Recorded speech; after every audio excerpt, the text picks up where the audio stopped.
Sure, differently the way we did in 2014. You saw what happened in 2014, you were there. By that time you were in the enemy camp, so you could not see. You had time radio with your program, let's talk about this issue. Hot something, yes. hot current or something.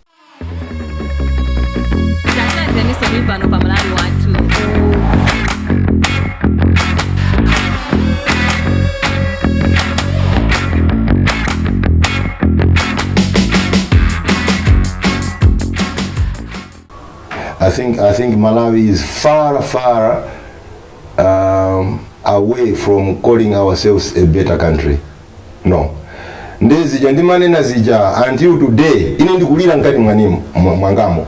I think I'm not alone kuti Malawi tikadali pangozi mkaka mwagwera benchenche yomwe icha mutani noso lero tikhala tikumvera Reverend Morris Munthali amene anali mneneri wa MCP kumbuyoku amene anasiya uneneri umene wa MCP last year cha March pano palero akufusidwa mafunso kukhuzana ndi mmene zinthu zinalili ku MCP ndi mmene akuonera kodi msogolero wawo amene amamutcha kuti chakwera zinthu amaziyendesa bwanji ndiponso akhalasa kufusidwaso kuona kodi nanga chifukwa chani iwo anasiya uneneri wa MCP pamene anali mboma ndete ndimvere bwinobwino zimene afotokoza akhala akufotokoza zinthu zambiri andiso apangaso rate kukanika kwa chakwera kuti anthu azikanika bwanji chifukwa chakuti time asanalowe mboma mwana ali ku opposition anatipanga promise zinthu zambiri kwambiri ane panopa afotokoza kuti achakwera akanika kupanga kukwanilisa zinthu zimene anapanga promise a Malawi fuka ndezina anenedwa zambiri ani nkhani yoyambirira kwambiri ndi ya corruption even abusa panopa avomereza kuti corruption ili panopa is worse than it was 2019 or 2020 which means boma ilira Tonse Alliance panopa zinthu zaipa kuposa nthawi ya DPP ndi kumazifusa sopano nanga anthu amene akutitengera kuti faka nthawi imene yoyo anthu amadandaula kuti zinthu sizili bwino nthawi imeneyo timadandaula kuti sizili bwino fakuna ma demonstration osiyana kuti achoke pa DPP limene amazaro apo abusawo mandi panopa amene anali mu MCP momwemo anali mneneri amene amaona amene zinthu zimakhalira akuvomereza kuti panopa zinthu zili worse than it was 4 years ago ndi amaka kumazifusa sopano kugenane kuchatika afika apati lupira apati tikhale ati kubaga moyo ndithu anyway muzivere nokha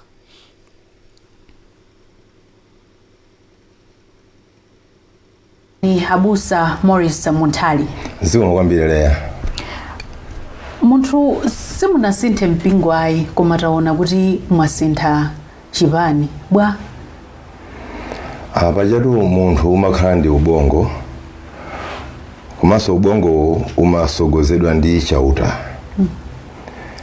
ndi tisaone ngati kusinthako ayi mwina diziti kodi chauta wakusogolerani bwanji kuti sopano mupezeke muli mbali inayi kuti muchoke ku MCP panopa mukupezeka ku Afodi ndasogoleredwa ndi chauta komanso maganizo anga komanso anthu akwathu makolo ndi azibale anga moti chisankho ichi mwachitachi munapemphera ndithu ngati mbusa kuti Mulungu akutsogolereni ende wakutsogolerani kuti muchite zimenezi kwambiri ndipo sindikukayika chautatu amandisogolera ine ndiponso ndi chikhulupiriro kuti chauta amasogolera wina aliyense bora munthuyo amukhulupirirenso kuti chauta aliko ndipo amasogolera anthu enatu amaona chikhulupiriro chapandale monga momwe chilili chikhulupiriro chapampingo kuti sumangovumbuluka kuti basi ndasiya mpingo imakhala ndithu ka process kakakuluko ndizovuta kungodzuka basi kuti ayi ndasiya mpingo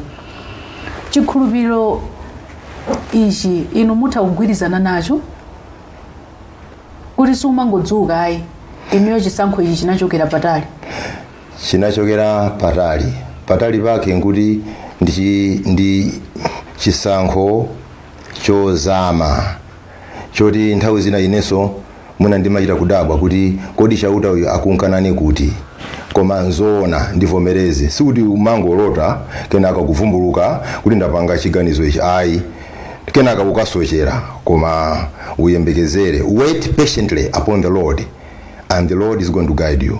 Mulungu amasogolera. Zinakutengerani nthawi yayitali bwanji kuti mupange chisankho chimenechi? Chisankho choti choyambirira choti ndithandize kundale chinayamba nditapuma kumpingo 2017. Kuchokera nthawi iyo mwina amalawi ayenera kuti adziwe kuti ndinali ku AFOD, Alliance for Democracy. Kukhala kuti myezi pang'ono ngupemphedwa ndi Malawi Congress Party, nkupita ku Malawi Congress Party. Koma chanditengera nthawi iyo kulowa kundale 2017. Koma kuchoka ku MCP kubwera ku Alliance for Democracy sikuti chachita kutenga nthawi yayitali, ayi. Kuchokera mwezi wathawo makolo ndi mafumu ochokera kwathu Kulumbi West, Kulumbi ndamene akhala kundipempha kubwera ku nyumba kwanga, kundiimbira mafoni, kundiyitana ndipite, ndiye ndinene kuti ndi 2 months yomwe ndakhala ndikupanikizika ndi mapempho ochokera kumudzi, komanso Mulungu ndakhala ndikumugwadira ndimpemphe andisogolere bwanji. Chinayamba nchiti pamenepo kupemphera kapena anthu kufunani kuti muchoke mujoine AFOD? Sikuti pamakhala siku loti munthu samapemphera, ayi. Munthu umapemphera siku linalilonse, chifukwa ukadzuka kapena kukada umayenera upemphere kuti kodi Ambuye mufuna nditani panopa, Ambuye mufuna ndiyende bwa, ndilowere kuti. Sono ozafika mapempho oterowo ndi pressure yochokera ku mafumu komanso makolo ndi azibale, ndiye kuti ikuzangolowa mapempheromo ndi ukuyambaso dia lina. Anayamba ndi anthu tsopano kukupezani ndi chiganizo chimenechi? Ndili mukupemphera kale anthu nkundipeza. Koma pemphero sikuti ndimapemphera kuti ndipite ku AFOD, ndipite ku AFOD, ayi. Chauta mufuna nditani, mufuna ndilowere kuti. Akumabwera mapemphowo ndiye kuti Ambuye ndiye ukuyika so gia lina sopano, Ambuye anthu ala kubwera kundipempha, ndilolere ndipite kumeneko ndivomereze mpaka mtima wako uvomereze kuti yes, I think God is saying I should say yes to this pressure.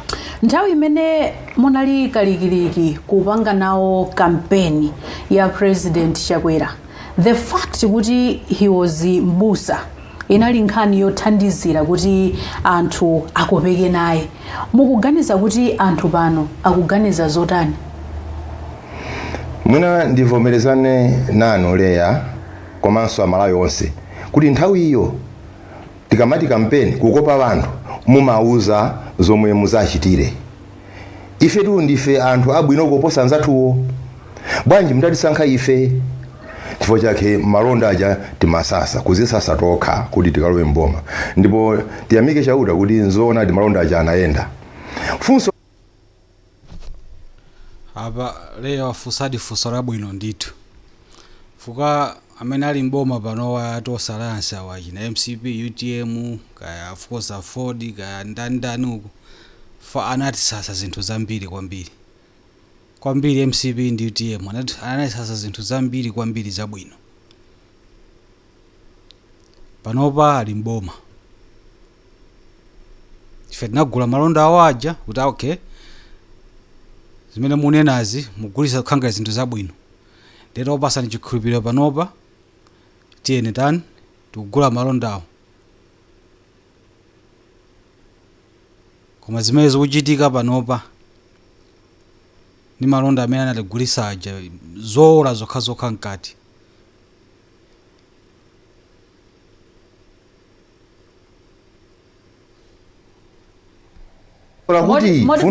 Musanapitire moti munkatsatsa ndithu malonda ukuthi ndi abwino ndithu anthu akhoza kugula. Ndivomereze kuzera mu zomwe tinapangana kuti tiachitire vanthu, kuzera mwa yemwe anali wotiyimira kuti uyu ndamene akakhale mbendera yathu tochi bearer. Chifukwa cha tochi bearer mfundo zomwe tinayalazo tinati ayi malonda akwanira abwino ndithu kuchita kuchonga kuti ayi malonda asangaposeso apa ayi. ndiye kubwera funso lakuti kodi anthu akuti bwanji panopa ayi inenso ndine munthu wamkulu panopa tu ndi zaka 67 ineyo sindinganene kuti anthu akusangalala kuti malonda aja anati sasa waja tili pabwinodi ayi chifukwa ndikumva munati sasa zinthu zoola mukaziwa kuti magulisa somba zoola koma munazithira madzi akuzika mafuta kuti zioneke ngati zabwino zimene munkati sasa nthawi iti imeneyo ife kuona maona ngati somba izi nzabwino tizigule ozoti ndizosasa sombazo ndeizi sopano zochitika pano kapena amene akusangalalawo ine sindingawadziwe koma tikamamva Malawi yenseyi akulira kuti ayi sitili pabwino kwenikweni ndi chifukwa chake ndikuti tiyene tizifunsenso mafunso kuti malonda aja anatitayika pati mapulani aja anatitayika pati kuti mpaka anthu afike poliralira choncho chifukwa kuliraku umachita kumva kuti chitipa mpaka nsanje ndimafuna mwayankhula kuti anthu kunjako mukumamva kuti akuliralira anthu kunjako. I wanted to ask you, what is your view on the president, the current president of MCP, Tonse Alliance ndi chipani cha MCP? Funso labwino kwambiri pamenepo ndiye tione kuti aliyankha bwanji. What is your view? Madam akulira kunjako koma you person as Reverend Morris Muntali, what is your view? Probably, of course, I'm not going to be saying that my judgment is 100% correct. Is the most perfect judgment. No. But my view is ta ponyareru kuti mwina zomwe tinalonjeza vanthu kuti izi zimene tizachitire zimenezo sitinakwanilise bwinobwino ayi. My view is we could have done better than this. And ukamanena chizungu choterocho ndiye kuti there is something that is wanting. There is something that is not right. Because anthu samangolira apa amonisa kuvomereza kuti pamene tili pano ndi mmene tinali nthawi imeneyo panopa zinthu zili wesi. Anaosa kuvomereza kuti would have done better than this, which means zinthu sizili bwino yayi. Lefu sopano nkumati fawa anatuluka mu MCP, which means anatuluka mu Tonse Alliance saliso mboma yayi. Ndi nkumazifusa kodi amene ali mboma panowa amavomereza wala amaziwa kuti zinthu sizili bwino panopa zinthu zili wesi kuposa amene zinali nthawi imeneyo. Kwa panopa wina aliyesa kumalira fa nthawi imeneyo before awakulowa mboma anthu amalira pamene adipi ali mboma. You see, nengati panopa zinthu akuti zili wesi kuposa nthawi imeneyo amene ali mboma pano amene tinayika mboma kuti atithandize kuti tituluke mavuto amene tinali nawo nthawi imeneyo. Kuda awa akuziwa kuti zinthu sizili bwino fangati sakuziwa ndi zinthu zikhala zili zovuta. Nangati dokotala sakuziwa kuti munthu patient uyu apapa ayeneka kulandira mankhwala kuti uzingoza ndi zinthu sizili bwino. Ndino funso lokha imene ngozifusa kuda akuziwa kuti zinthu zili worse than it was in 2020 or 2019 amene ali mboma panowa koma ngati sakuziwa chakuti atithandize. sangalire chisawawa ayi ndikuti there is something anthu amayembekezera koma zoyembekezerazo sizinakwanitsidwe kwenikweni. Timayembekezera zambiri. It should be now almost a year tikamalowa March pa 1 pa 2 March since munatuluka mu chipani cha MCP. Ndofuna ndibwerezenso funsoli kuti izi mwati si zimene mmayembekezera. Kwa ine si zimene ndimayembekezera panopa ine chiyembekezo cha ine chinali choti tikanakhala tili pabwino Malawi akanena akhale pabwino kwambiri kuposa komwe tinachokerako. Faya kuti nthawi imeneyo matipanga promise Kenani kuti mukenani likatani tikafika even na feso timayembekeza kuti then panopa tili pabwino kwambiri fande magulisa zinthu zabwinoto koma iniyo mukuvomereza panopa kumafunso monga amene umazifunsa ine kuti amene mwasiya mbuyo akuvomereza kuti Amalawi ambiri zinthu sizili bwino fuka I know kuti kwa iwo amene ali kusogolowo iwo anafika tu Kenani monga amene manena nthawi zonse iwo anafika ukenani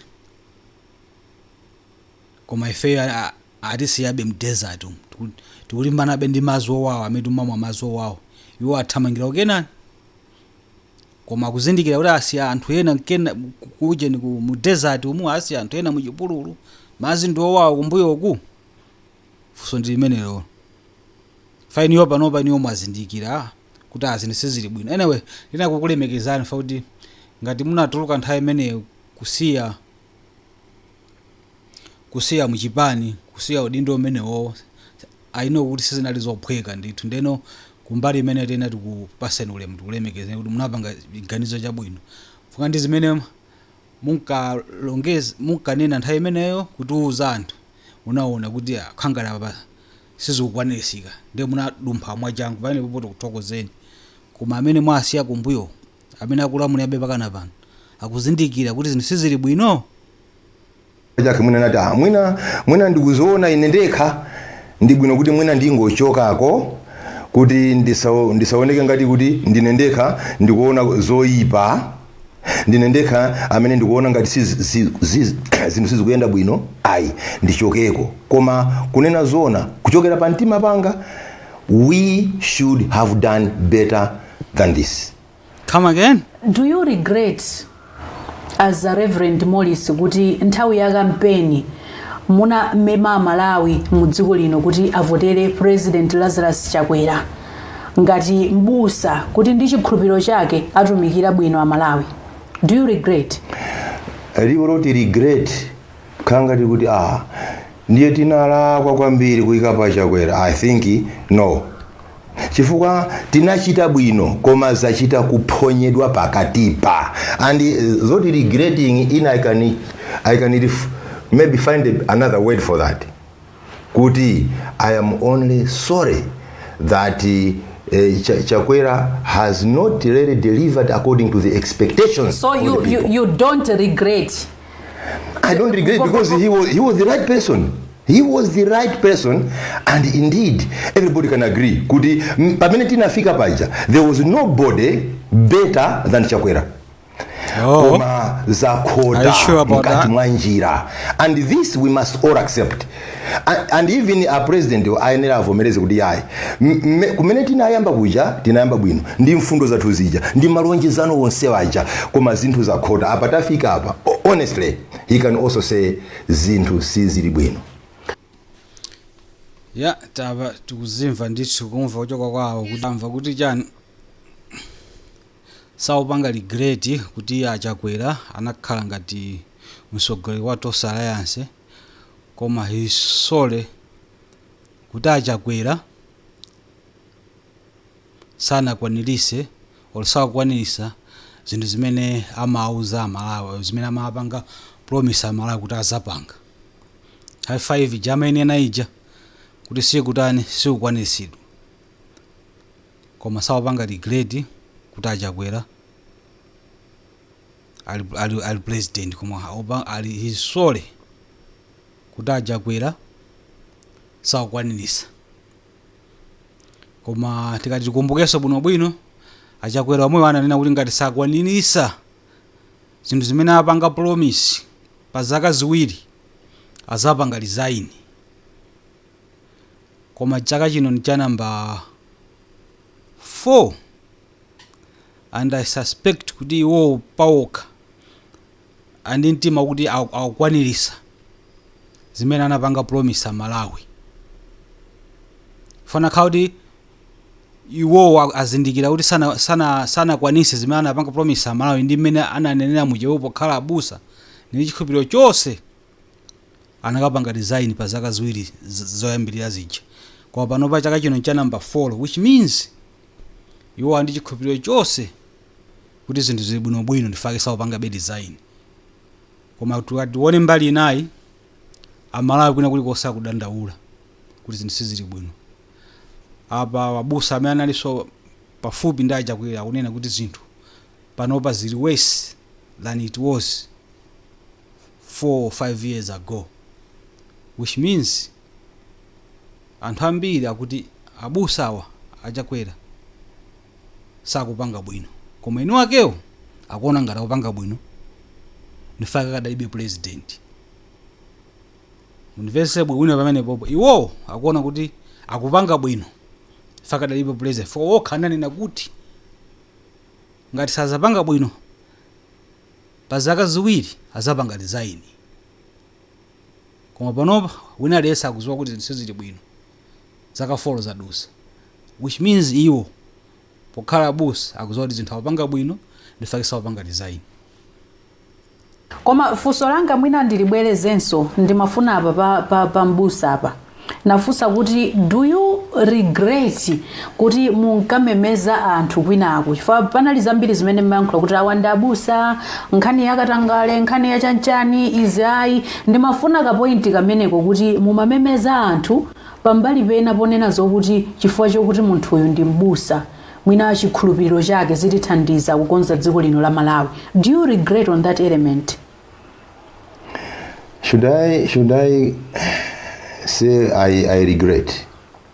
I think I've said I'm very sorry that this is where we are today.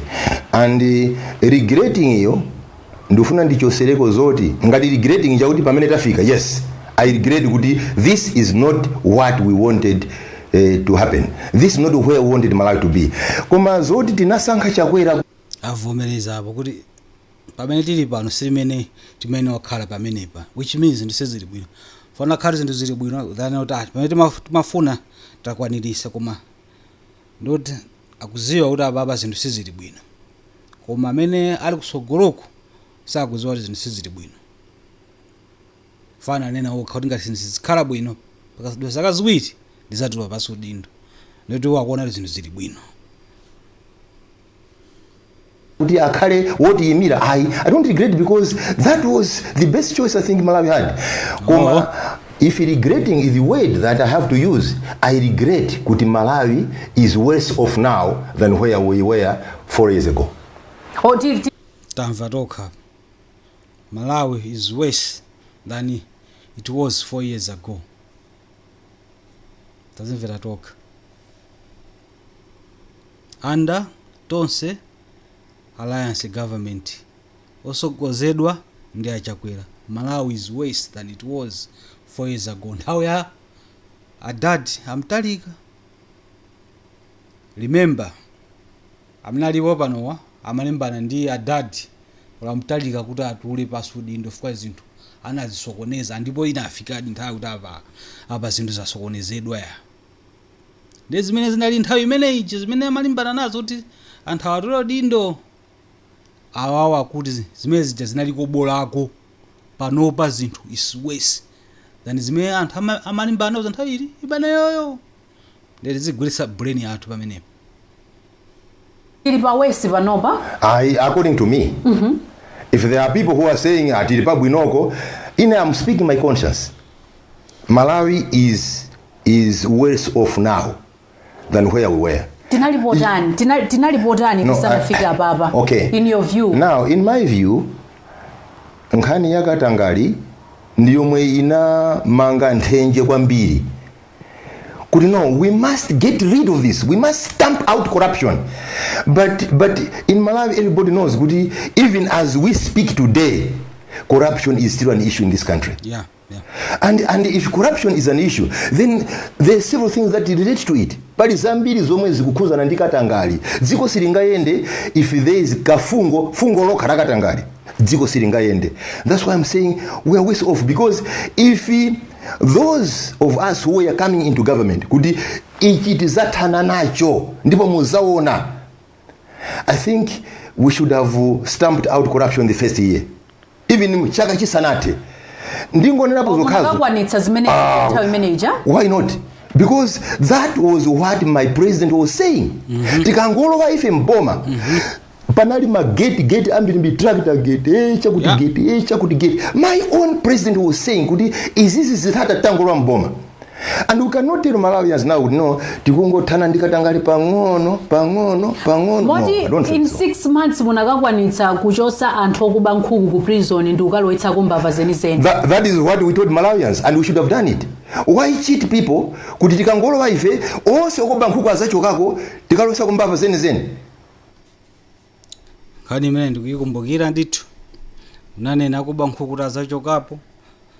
Azatuluka mndende tizalowesa anthu mbava zenizeni ha. Zimenezo munanenadi. Corruption munanenadi. Zimene mmatuuza nthawi imeneyo. Koma pano taona ndisopano. Sizinachitike 4 years down the line. I cannot ndinembusa. I cannot say kuti ano tili pabwinoko sopano uposa kale pachi. Anthu andifunsa kuti kodi munathanaye ku Katangale. The president agrees with me kuti Katangale akadali mo Malawi. Unless my president can come out in the open to say ndinathana nayo Katangale, then I'm on the wrong. Otherwise Malawi is worse off because zomwe tinati tithana nazo sitinathana nazo mpaka pa. We have seen several arrests of public officers komanso ena amaudindo akuluakulu mu Tonse government kumangidwa chifukwa cha nkhani za Katangale. Don't you think that is enough for you? Ndizimene malonje za Malawi zolimbana ndi Katangale. Are you not impressed? Impressed ndi kumangidwa. Ine kwa ine kumangidwa no because Malawi muno tu tivomereze.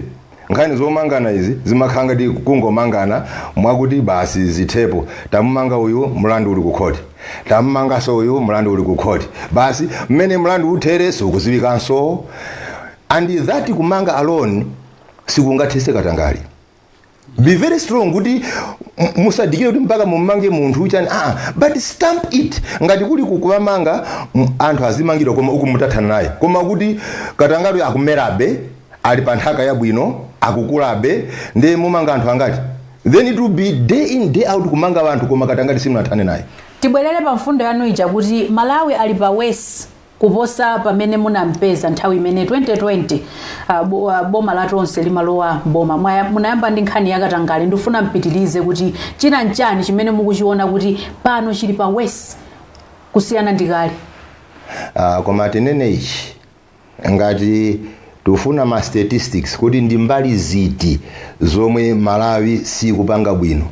Ndinene ichi choyamba tikanena za Katangale ndiye kuti china chilichonse chifukwa tikanena za Katangale ndiye kuti njala ikhalamo mankhwala mzipatala mukhala mulibe china chilichonse icho sichiyenda bwino.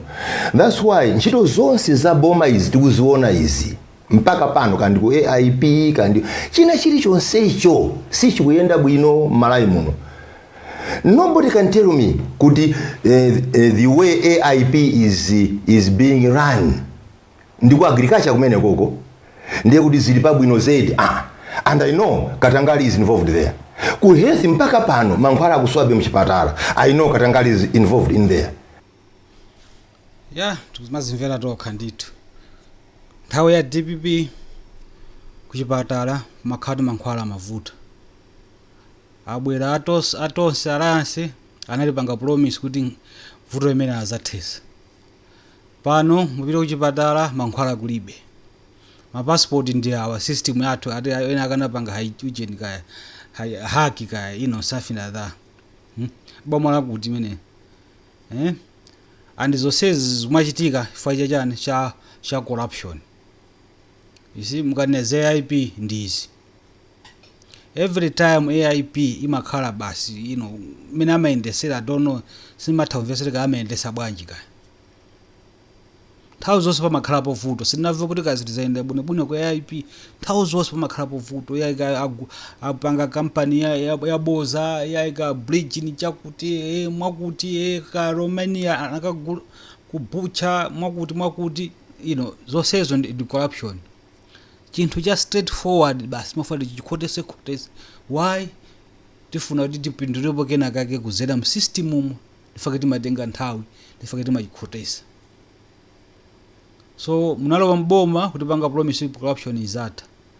Pano corruption awakuvomereza abusa kuti corruption is worse than it was nthawi imeneyo.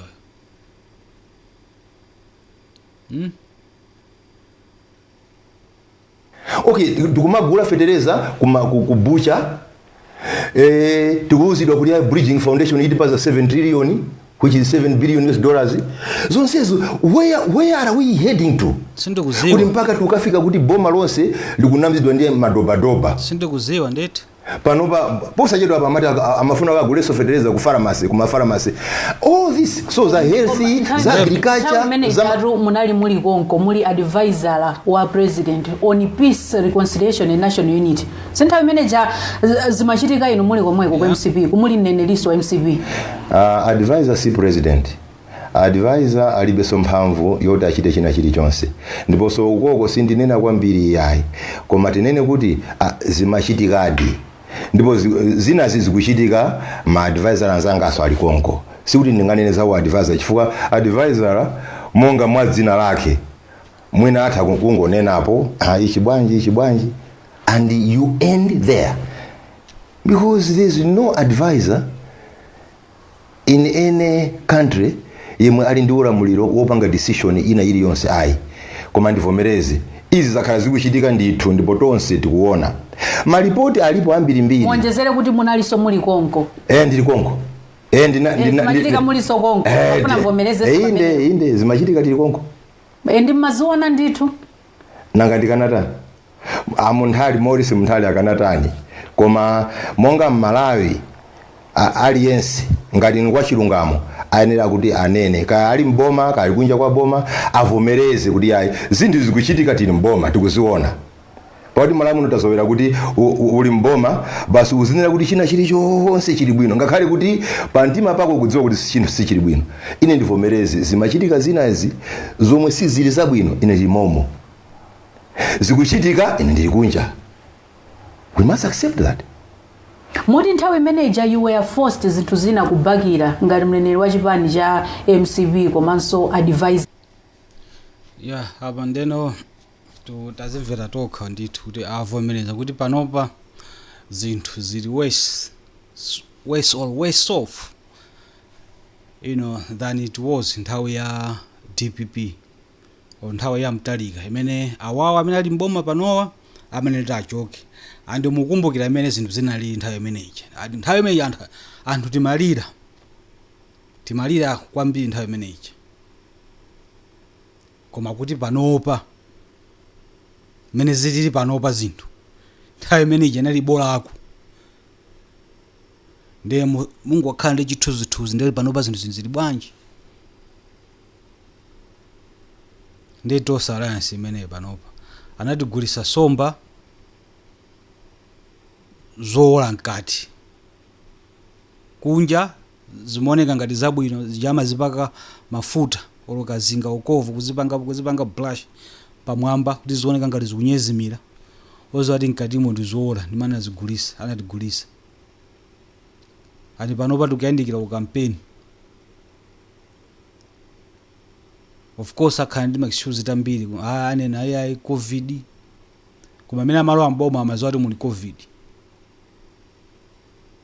Ana amati panga promise kuti aniti maansala otesera mavuto amene timakumana nawo hemeneyo ifakana hana avodera kuti okay iniyo mwati panga promise mwana wati amene ali boma wakanika iniyo muzasolva mavuto amene okay talowani ndiyo panopa wamabwera sadi excuse tomwe tija AI covid koma manzi wakale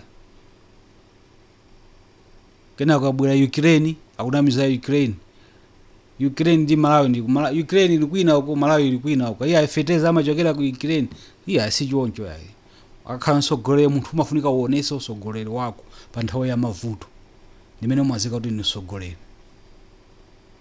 maziwa kuti zimene zozo zinthu zilipo akakhala mavuto azachuma maziwa fa manena muli opposition manena mwalo wa mboma kuti ya ndalama mulibe ata koma manzo ati ndalama mulibe ndi mboma then nanga mfaja ni mafuta mulowe mesa nakulo isani kuti mukatheze vuto lopanda kusowa ndalama mboma kuti muzikhala ndalama ndiye pano kuti ndalama mulibe yeti maziwa kale kuti ndalama mulibe why mango tigulisa zinthu za ujeni mafunda ndi mutani mukhale lowe mboma mukhale president so pano ndiza awavomereza Morris Munthali kuti zinthu panopa is worse off than it was 4 or 5 years ago.